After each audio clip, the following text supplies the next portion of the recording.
Welcome, aware, inda, dumaling, molo, sawubona, hukandat, and a warm welcome to the Indufo Knowledge Cast, the podcast where your curiosity meets insightful conversations. Namuzi Rico Amba, a lekker discussion. Today, we're going to be tackling something that, well, okay, might sound a bit dry at first glance. Oh, yeah. Accounting. But trust me, this deep dive into IAS 23, borrowing costs. Okay. It's going to be anything but boring, especially, I think, for our South African listeners. Right. Who are out there, running businesses, investing their hard-earned rands. We're just curious about, how the financial world really ticks. Yeah, you see IAS 23, it's all about the true cost of borrowing money. I mean, we often focus on that sticker price of things, that new baccy, a house in the suburbs, or even, like a borrower's role at a rugby game. Oh, yeah, yeah. But what about the cost of the money we use to actually buy those things? Yeah. That's where IAS 23 comes in. Ah, so it's like those hidden costs, right? They don't tell you about till you're like signing on that dotted line, like those sneaky admin fees that they slap onto your gym membership or something like that. Yeah, exactly. So what exactly are these borrowing costs? Okay. According to IAS 23. Well, it's not just the interest you pay on a loan, it's a whole shebang of things. We're talking those initiation fees, those charges for setting up the loan. Right. Even fluctuations in exchange rates if you're borrowing in a foreign currency like dollars or euros. Oh, wow. All those costs that come with, getting your hands on that moolah. Yeah. That's what IAS 23 is all about. Okay. I'm starting to see how this gets interesting, right? It's not just about like that obvious interest rate. Right. It's about all those sneaky little costs that add up. Yeah. Now, I've heard this term qualifying asset thrown around. Yes. What does that mean in our South African context? Is it like qualifying for the Comrades Marathon? Not quite. Think of it this way.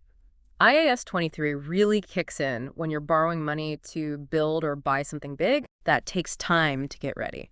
So imagine those massive power plants keeping our lights on, those sprawling manufacturing facilities making everything from cars to clothes, or even those shiny new shopping malls popping up all over Josie. Yeah.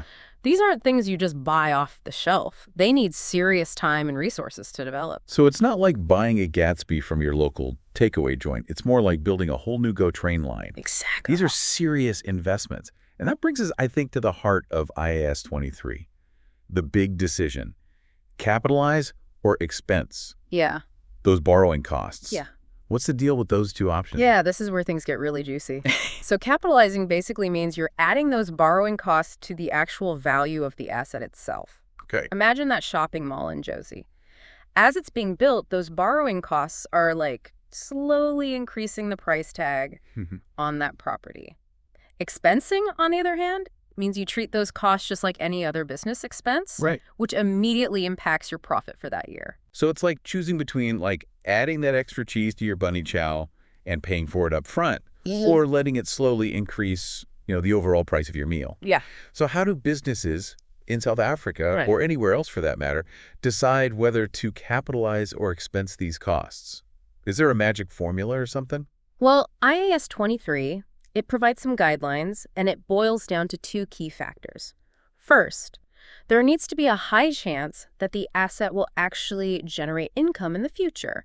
Going back to our shopping mall example, will it attract enough shoppers and businesses to make money? Right. If the answer is a resounding yes, then capitalization might make sense. Second, businesses need to be able to track those borrowing costs with absolute precision. Oh, wow. Every rand and cent needs to be accounted for. Okay, so it's like making a pachi. Yeah. You need to know the right ingredients and measure them carefully to get that delicious outcome. Exactly. So if we're building that mall, yeah, and we're confident it's going to be a cash cow, and we could track every cent of those borrowing costs like a hawk, then we can capitalize those costs. Exactly. But there's a catch. Right.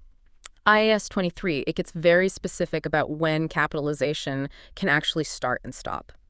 It's not as simple as, just flipping a switch. Right. It wouldn't begin, for example, when you just buy the land for the mall. Right.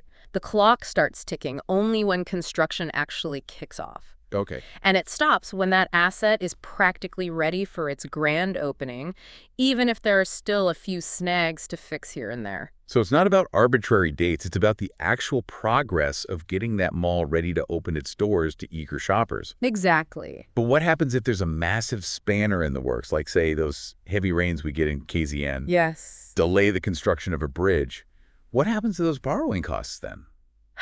You've hit on an important point. IAS 23 has rules for those unexpected delays too. Mm-hmm. So if construction comes to like a screeching halt for a significant period, you typically hit the pause button on capitalizing those borrowing costs. Okay, but those loan sharks aren't going to stop charging interest just because there's a bit of rain. Right. Those costs are still piling up. They are, and that's where the nuance comes in. Okay. During these delays, those costs are kind of seen as the cost of holding on to a partially completed asset, not as costs directly related to its development. But hold on, there's another layer to this onion. We wouldn't necessarily stop capitalizing for every little hiccup. Oh. If the delay is a normal part of the construction process, like, those high water levels in our bridge example, which happen every year, Right. then capitalization would likely continue. So it's like load shedding. If it's a planned outage, you kind of factor it into your schedule. Exactly. But if it's an unexpected blackout, Right. it throws everything out of whack. Okay, so far I think we've tackled like the what and the how of IAS 23. Mm-hmm. But let's bring it back to our South African listener.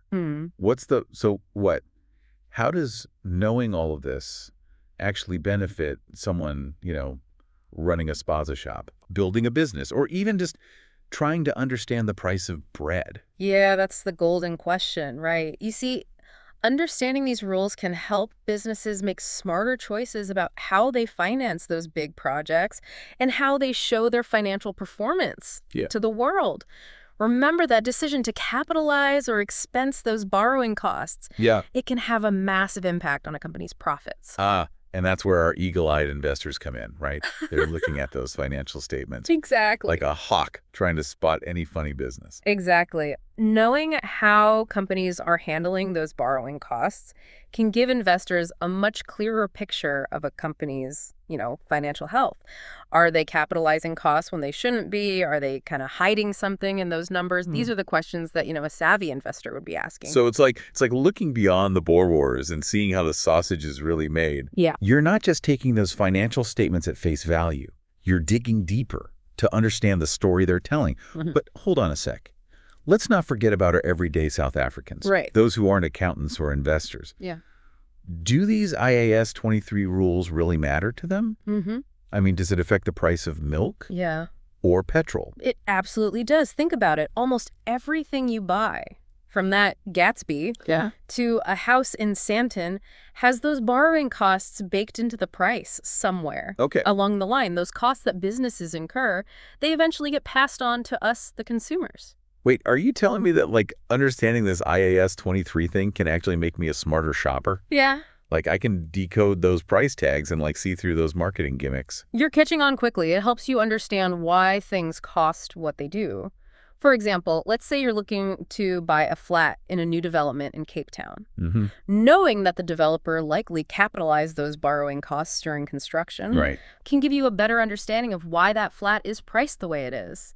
It's not just about, them trying to make a fat profit. It's about recouping those costs. So it's like understanding that the price of a coda in Durban isn't just about the ingredients. It's also about the cost of running that little takeaway spot, right? Exactly. Paying rent and keeping the lights on. Exactly. And it's not just about those big purchases like property. Think about everyday things, groceries, clothes, even that data you use on your phone. Companies borrow money to run their operations, to expand their businesses, to bring new products to the market. All of that impacts the prices we pay as consumers. Okay, my mind is officially blown.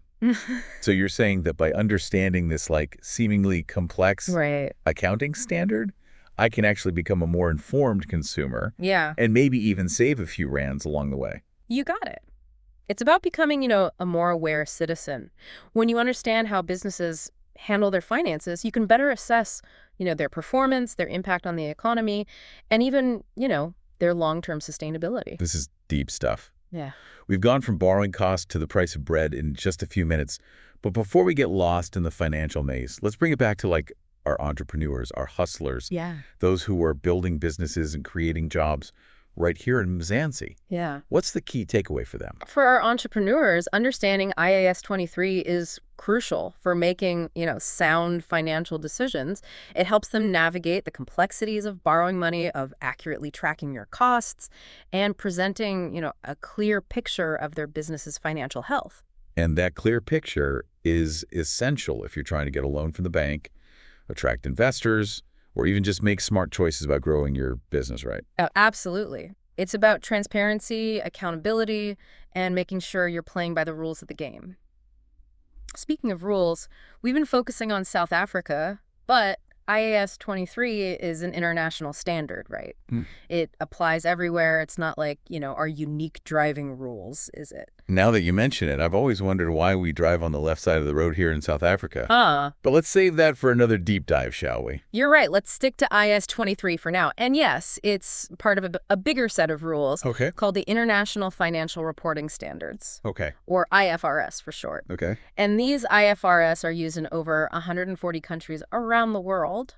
So while we've been talking about bunny chows and backies, the principles of IAS 23 apply whether you're building a shopping mall in Durban or a tech startup in Silicon Valley. Wow, so it's like the universal language of business. Yeah, exactly. Whether you're in Joburg or New York, everyone's speaking the same accounting lingo. That's the beauty of these international standards. They create a level playing field for businesses and investors all over the world. It makes, comparing companies and making investment decisions much easier. I love that. It's like the vuvuzela of finance, a sound that unites people from all walks of life. But in all seriousness, I think we've done a pretty good job of making this, complex topic of IAS 23 relatable and relevant to our South African listeners. Yeah. We've gone from shopping malls to spaza shops, from bunny chows to backies. Yeah. All while unpacking the ins and outs of borrowing costs. Exactly. We've taken our listeners on a leopard journey through the world of IAS 23, and I hope they've learned a thing or two along the way. Me too. But before we say goodbye, I want to leave our listeners with like a thought-provoking question to ponder. Now that we know how companies handle these borrowing costs and how, those costs ultimately get factored into the prices we pay for things, does it change how you think about those prices? Is that, like, shiny new development in Sandton really as expensive as it seems? Or is there more to the story? Yeah. Is that, proudly South African T-shirt you just bought from a local entrepreneur priced fairly, considering all the costs they had to cover? That's the question I want our listeners to chew on. We often take prices at face value, but there's a whole world of financial decision-making behind them. Understanding those decisions, even at, like a basic level, can empower us as consumers, investors, and citizens. It's about connecting the dots, seeing the bigger picture. Right. And that's what we're all about here at the Induho Knowledge Cast. We want to spark those aha moments, those shifts in perspective that help you navigate the world with a little more knowledge and a lot more confidence. Who knows, maybe you'll even impress your friends at your next braai with your newfound accounting wisdom. Yeah, it's about empowering ourselves with knowledge so we can make more informed choices, ask the right questions, and participate in the economic landscape in a more meaningful way. Beautifully said. So to our amazing listeners, keep those questions coming, keep those deep dives going, and remember, knowledge is power, especially in our beautiful and complex South Africa. Until next time, stay curious, my friends.